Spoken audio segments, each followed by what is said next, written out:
Pedro from A&P-REACTS. I'm here today with Tommi from Greenleaf to talk about Echoes from a Mass, out March 26 on Napalm Records. How's it going? I'm good. Everything is good. You just been at work all day. Just came home and yeah, so far so good. You can't complain. No complaints today. Okay, it's Monday, so yeah, it's true.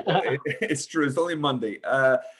Let's start off by talking a little bit about this record and about how things got started. Do you feel like things have changed or evolved in the creative process, moving from the previous album into this album, or have things stayed pretty much the same?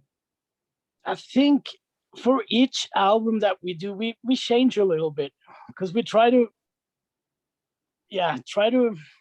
not keep doing the same songs over and over again. And we also, of course, get new influences. And yeah, we try to stay fresh, you know? Like I said, not write the same song, same riffs over and over again, kind of like AC/DC. But okay, I'm nothing against AC/DC. They're amazing band and they're great at what they do. But if I would do it, I would get bored. Mm-hmm. So I'm trying to come up with some new ideas, something that we haven't done before, or a riff, or just one note that is different that we haven't really used before, kind of. So that's what we try to do on each album. And of course, yeah, that's the way we keep growing. It's like a natural progression from each album that it grows a little bit. Does the process change though, the way you create an album, the way you divide the workload in terms of who's responsible for the riffs here, who's responsible for the lyrics there? Does that change, or you guys have pretty much things set in a way that works for you and you just rather move it along that way? It's been pretty much the same for years now. Usually I come up with a riff or an idea for a song at home on my acoustic guitar, bring it to the other guys at the rehearsal room, we jam, try out a few things, come up with the drum ideas, and slowly it turns into a song. After one rehearsal, maybe I bring it back home and work a little bit more. Maybe I have the intro ready and then I start working on the verse, and then back to the rehearsal room, play it with the other guys, and the same with the vocals. If he's at rehearsal with us, he just improvises vocals. I mean, it's just simple jamming in the end. But now with the pandemic, it was a bit different. Yeah, I was going to ask you, what were the biggest challenges that the pandemic and that you guys faced in putting this album together? The biggest thing was that Hans, our bass player, he lives in Germany. He lives in Berlin, Germany. And they had lockdowns and all that. In Sweden, we didn't have any lockdowns, so we were able to rehearse as much as we wanted. But for Hans, coming to Sweden was at times it was impossible. He couldn't come here to rehearse with us. So we had to, and also our singer lives like 3 hours away from our hometown. So the only way to do it was to, me and Sebastian, our drummer, go to the rehearsal room, work on song ideas, record it on our phones, just a simple shitty recording, and email it to the other guys, and they listen to it. And come up with their ideas at home, and then send it back to us. So we did that for a long time, I think, because the first wave was in like spring last year, and during the summer it was okay for a while here. But in total, we rehearsed maybe, just before the album was recorded at the end of October. And we had, in early October, we had 4 rehearsals together as a band. And that was it for the recording. Wow. So, and we record everything live, so we have to be tight. But it worked out pretty good. Yeah, everybody worked hard at home to sit at home and come up, for Hans coming up with the bass parts, listening to the song and just playing it at home as much as possible. Yeah, perhaps knowing that there was all these restrictions surrounding it, knowing that you guys didn't have the freedom that you had before, got everybody on their game. Like there was no time to be wasted. You guys had to use every single second that you guys were together in order to make this work. Yeah, exactly. Because now we had a lot more. Now we had a lot more time also because all the tours and shows and everything was canceled or postponed, or so we had time. Okay, we all have regular jobs to go to, but other than that, yeah, we had a lot of time to concentrate on writing good songs. Was that aspect of making the album more stressful than making the album itself, like the creative side of the record? Did you feel like perhaps creating the album from a creative perspective was easier than actually then getting together and being able to record the record? I don't know. Yeah, I don't really know. Maybe one way was easier because I put especially a lot of more time at home instead of being all four guys together coming with ideas. You know, four guys having ideas, and sometimes it works out really good, and sometimes you all have different opinions, and then you can spend hours on coming up with nothing in the end because everybody have different opinions. Yeah, everybody's. But this time I worked a lot more at home, from home, finished up some ideas that we had and continue working at home, and then just emailed when we recorded them at rehearsal room with just drums and guitar, and then send it to the guys. And usually, we were not okay, we never fight a lot at rehearsals or anything, but there's always that, okay, but maybe we should do, I liked it better before, and blah blah blah, you know. This time it wasn't so much of that little, I don't know what you call it, like a little fights, you know. Yeah, some little friction. Yeah, exactly. There's less of that this time, I think, because we didn't meet so often. No, but in the end it worked out good. But I still prefer us being in the room together. Then everybody has more input into the songwriting, and it's more organic. Yeah, feels more natural. Yeah. Going into this album, the first thing that really hit me about the record was that it had this sense of simplicity to it. It felt so easy to understand, easy to listen, easy to process. By the time you got to the end of the album, I was like, wow, is it over already? I have to play repeat again, because I didn't feel like I had to work hard to appreciate every song and to get to the end of the record. It's an album that kind of like, you press play, you bang your head a couple of times and the record is over. It has a very simple approach. Do you agree with that simplicity? And does that simplicity hide how complex and how difficult it was to make the album? I totally agree that some songs are definitely a little bit more simple than on the previous albums. For example, the first single, Tides, it was me, our singer, and our drummer in the rehearsal room. I had that intro riff, and we just played it, and everything just flowed out. In 10 minutes, we had that song pretty much. Okay, we worked a little bit on a solo part, but the rest was, out of it, improvising vocals on top of that, and it sounded perfect right away. And then we were thinking, maybe it's a little bit too simple. There's not much going on, but it's all about the dynamics of the song. It goes up and down, and it explodes, and the ending is a little bit heavier, and but it felt perfect the way it was. It's a simple song, but it gets its point across, you know. Yeah, I mean, I don't mean that as a negative, because I don't think an album needs to be complicated in order to be good. No, not at all. The Like, most simple, For me, I love Kiss. Look at their songs; they're really simple. They're catchy and simple, but you still love. I still love those early Kiss albums. But also, like you said, that was.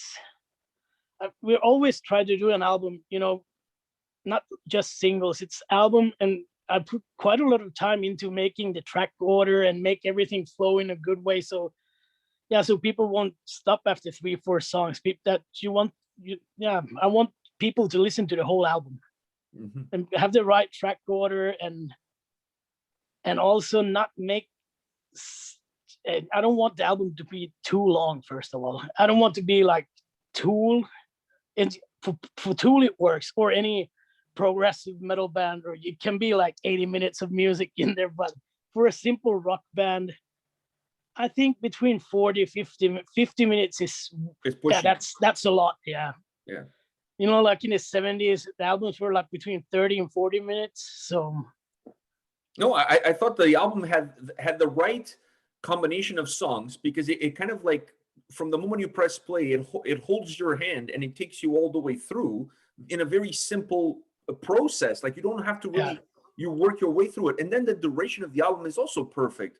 And that's why I felt like I had to listen to the album always on repeat, because it always left me at the end wanting more. And I think that's a good sign that it doesn't stay longer than what you want it to stay. It's just a perfect length that makes you want to come back for it one more time. Let's go one more time, you know?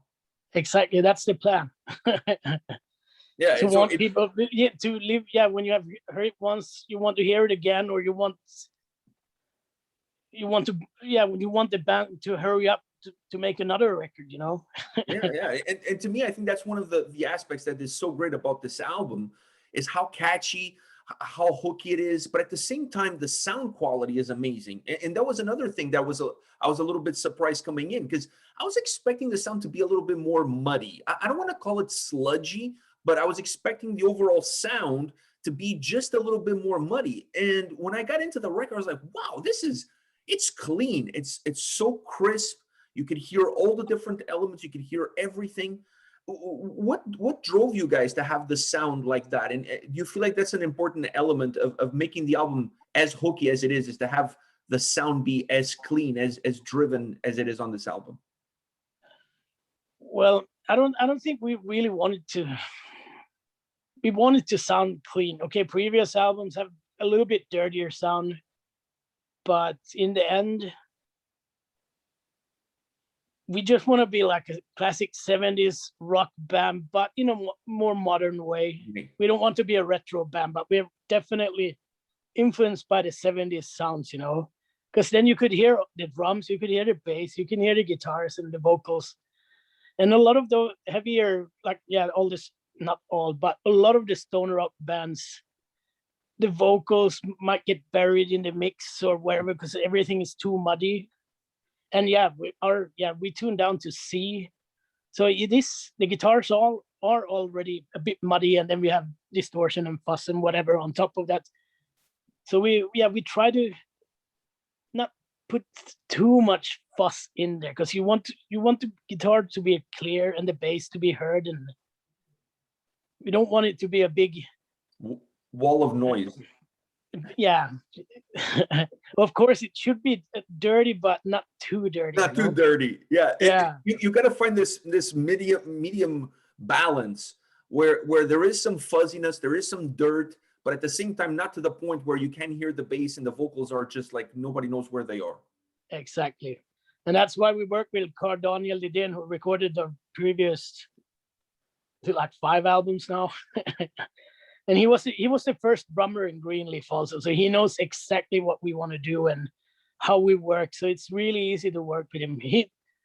For this album, for example, he got like 4 or 5 just rehearsal room recordings before we went into the studio, so he could get an idea of where we were going with this one. And he right away had an idea how it should sound, because he thought there were some songs that were a little bit more big, epic sounding, a bigger sound to it. So when we came to the studio, it was like, okay, we should definitely make this album sound a little bit bigger than the previous one. Mm-hmm. So it's the sound is a lot of thanks to Daniel also, because he's really good at recording and mixing and mastering the album. So. And you mentioned the word fuzz. I felt like this album, if there's 2 words that can describe the soundscape, it's fuzziness and hypnotic. Because I wouldn't go as far as to call it psychedelic, but there is some hypnotic elements of this album, because you almost feel like some songs put you in a trance. How do you get to that specific sound? How do you manage to create that fuzz and that hypnotic sound that is present so heavily on this record? I don't know how we come up with a specific sound. It's just all about how it feels in the rehearsal room. when we jam on a riff, for example, and yeah, the drums come in, and then the bass comes in, and if we start nodding our heads a bit, start looking at each other, you can see it in their eyes that, okay, this is working now, this feels good. And you can, yeah, you see the other guys start smiling, then we know that, okay, now we're on to something. So, but that's pretty much how we do it. It's just a rehearsal room and how it feels. It has to feel good. Then you know that it's a good idea. Yeah, if it feels good to you when you're playing it, you know that it's going to sound good to others. Yeah, if we are satisfied, then of course, that's the most important thing, is that we are satisfied. And then if people like it, then it's awesome. Yeah, that's a bonus. Yeah, it's a bonus. But so far it works good. When we feel good about something, then most of the time people, yeah, our fans like it as well. So the album blew me away. Honestly, it did. Like, I was expecting the record to be, good. I was not expecting the record to be this good. It's just a solid. It doesn't matter what I talk about. I could talk to you about the drums, the guitars, the bass, the vocals, the overall sound experience, the structure. Everything is perfect on this album. There's really not one thing that you could say, I wish they have done that differently. It's just a really well-rounded album. I know that's cliche, that everybody says that their newest album is their best album to date. But do you have a sense that this is the best album to date? I don't want to give a cliche answer and say yes, it is. But at the moment, it feels like it. It feels like I'm satisfied with most of the songs, how they turned out with because sometimes a mix of one song can ruin the whole song for me in the end. On older albums, there is at least like one or two songs that are like, okay, the mix could have been better there. The guitars doesn't sound as good as I really wanted to sound. But on this one so far, okay, you should ask me in a year again. But at the moment, or after the release, yeah. But at the moment, it feels like it has, for me, that it has the strongest bunch of songs that we've ever had. That's how I feel. And this sound-wise, it sounds amazing. It sounds amazing. I know. Yeah. That, to me, it was a combination of things. It was a combination of the songs that you guys picked, the duration of the record, the quality of the sound is phenomenal. And we haven't even talked about the lyrics, and I want to ask you about that. Because I felt like the lyrics were just the icing on the cake, was like that cherry on top that just kind of binded everything together, brought everything together. So I felt that the lyrics play such a huge role on how good this album is. How do you see the lyrics and the impact that they have on the record? The lyrics, especially on this album, because out of it, our singer writes the lyrics, and this time the lyrics are very personal for him, because he went, was it at the end of 2019, he went through a divorce, and the pandemic came on top of that. So he had a really shitty year last year with the divorce and the pandemic, and he was writing lyrics for this record was like therapy for him. He was all the feelings are in the lyrics, of the depression and hate and anger and whatever he had against his ex-wife. And so the lyrics are really personal this time. Before, it's been all pretty much fiction and just stories, whatever he came up with. But this time, and you can hear it in the music as well, I think, because we wrote maybe 4 of the songs were written before the pandemic, and his divorce happened, but the rest is written during the pandemic and during when he was not feeling so well. So it kind of, there's some melancholy in some of the tracks. Yeah, exactly. That's the word I was looking for. So you can hear it there. Yeah. That there's some sadness in there. There's some sadness in there. Still trying to rock out, but and do the typical Greenleaf rock and roll stoner rock thing. But still, there is something there that it's not all like on the previous album. We have on Hear the Rivers, you have like Good Old Go. It's a more fun song, Yeah. but on this one there's not so much happiness going on. Yeah, it's not all rainbows and unicorns. No, not this time. Not this time, but I Yeah. thought it worked really well for you guys, because Yeah. it worked really well with the sound that the record has. And I think that more melancholic approach, that more personal touch, really made the songs, at least with me, I connected with them a lot easier. I felt like I was more invested into the record, because I could feel the depression in it, and it's something Yeah. that we're all experienced throughout this past year. So it's something that it's easier for me to understand where that sound and that experience is coming from. Yeah, no, that's cool. That's perfect. I'm pretty sure that that's what Arvid wants also, to people to read or hear the lyrics and then somehow connect to them as well, instead of singing about drinking beer and all that all the time, or It's drinking important beer too. and fast cars and women. But yeah, that's not that. In that, yeah, that's not our style. Even before it was nothing. Yeah, but yeah, Yeah, I think it's definitely adds like one of the unique elements that this record has to offer. Is this the most this lyrical content? Do you feel like this is the most unique element that the record has to offer when you look at the previous albums, or is there something else on this album that stands out to you as being very different from everything else that you guys have done? yeah, it is definitely lyrics, because it's the first time it's so personal for Arvid, because all all his feelings are out there now. Before it wasn't really about, okay, yeah, before it was just fiction pretty much, but now it's, yeah, he's like an open book, telling the world how he was feeling last year.